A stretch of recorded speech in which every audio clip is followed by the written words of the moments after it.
right, let's see if the cryptocurrency space is using solar for their mining, and that will make it cleaner, more attractive. Wow. Well, definitely we've heard a lot of talk about. I know you guys do talk a whole lot about, you know, the source of mining, which is sometimes so expensive. Yes, yes. Some countries are working against it, but I guess that's not the topic for today. Yeah, that's not the topic for today. I see you're looking happy with your Bitcoin price. Yeah, Bitcoin is looking pretty good. I haven't seen this in a while. Post-Trump, we saw when we had that conversation on Friday, we're really expecting that something will happen, because we know there's no way Trump will talk for 30 minutes on cryptocurrency, specifically Bitcoin, and nothing will happen. Yeah. So we're already seeing the impact.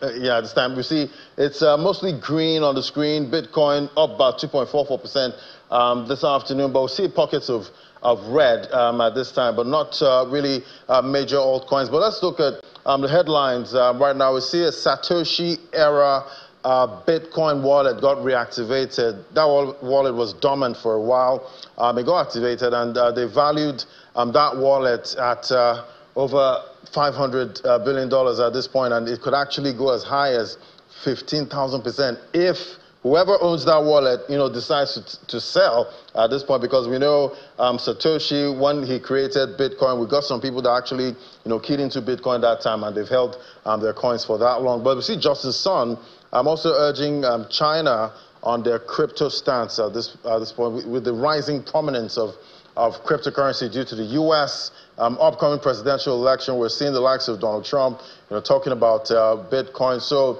Justice Sun is saying China should replicate the same thing at this time. All right, on the final day of the Bitcoin conference, we see former Republican President Donald Trump did talk about, he said a lot of things about Bitcoin, talking about actually firing the current SEC chair if he actually becomes president. Trump had a lot of things to say. That was over the weekend. Let's bring in Gilbert Jopata now, financial market analyst, to bring us up to speed. Hello, Gilbert. Yeah, greetings, Mr. Ladi. Good afternoon. Yeah, good afternoon. So, yeah, it seems Trump is serious about Bitcoin, going by what he said at the Bitcoin conference over the weekend. How is the crypto community seeing this? I could hear a lot of shouts of joy at that conference. The thing is, this software or this monetary system has come a long way from retail enthusiasts, you know, adopting it, towards having institutional investors. And now we are getting into a level where we are seeing governance and good regulatory playground coming in. So President Trump being available for the Bitcoin conference and promising, I think one of the major things he promised was a national strategic reserve for Bitcoin. I think it's a big deal.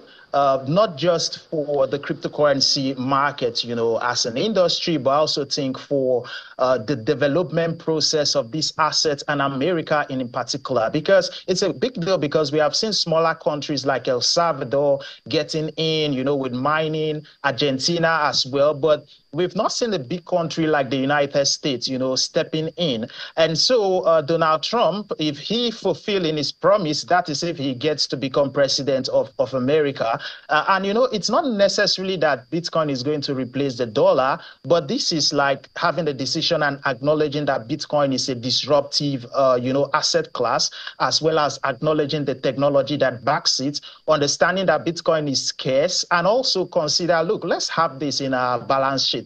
I think that this is a right step for any country out there, especially a big country like the United States of America, knowing that Bitcoin is a digital property and acknowledging the democracy that runs it. To me, I think Bitcoin is the United States in monetary codes, you know, where the democracy has the legislator, it has the president, and also have the lawmakers. In Bitcoin, we have node developers and miners. And it is actually, if you ask me, is the United States put on monetary policy running on quotes. And I think that we are going to have more countries acknowledge it and also embrace it on the long term. And this is quite huge, not just for the community or the industrial development. I think for any country, the United States in particular, deciding to adopt Bitcoin or putting it on its balance sheets. Right, and definitely we've had a couple of personalities, big personalities in the U.S., talk about Bitcoin. We've had the likes of Elon Musk and the other ones, that don't really move the markets anymore when they speak. But do you think former President Trump is going to become the next Bitcoin shiller? And do you think he will still shill Bitcoin if he gets the presidency? Okay, the thing is, we have seen not just in Bitcoin, whenever the United States president, he wants to speak, the words he uses about any asset class can actually push prices of the assets up or down. But I think that if he gets into being president, and he's somebody who supports this asset class. It's just like when he was president, when it comes to real estate, his stance in real estate. I think it's the same confidence he's going to give to global players and investors if they understand that the president of the United States of America loves and understands Bitcoin as an asset class. I think he's going to give large confidence to investors, knowing that regulatory policies and monetary policies that will come into play will more have favor on Bitcoin rather than the other way around. And we're seeing Bitcoin showing some signs of revival at this point. Do you see Bitcoin actually outperforming this week? Yeah, well, we had this conversation, that was Monday last week. I'm still holding my same stance.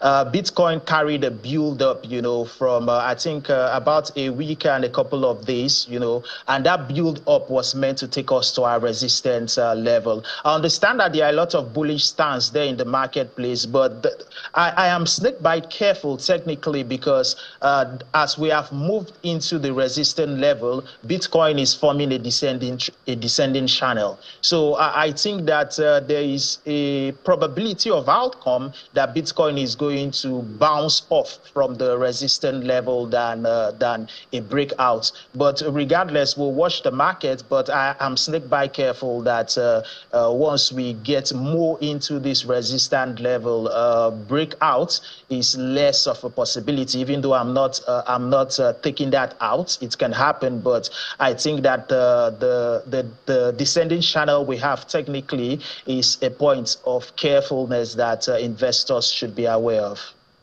All right. Thank you so much, Gilbert Jakpata. Always great having your perspective. Thank you. Yeah, it's my pleasure.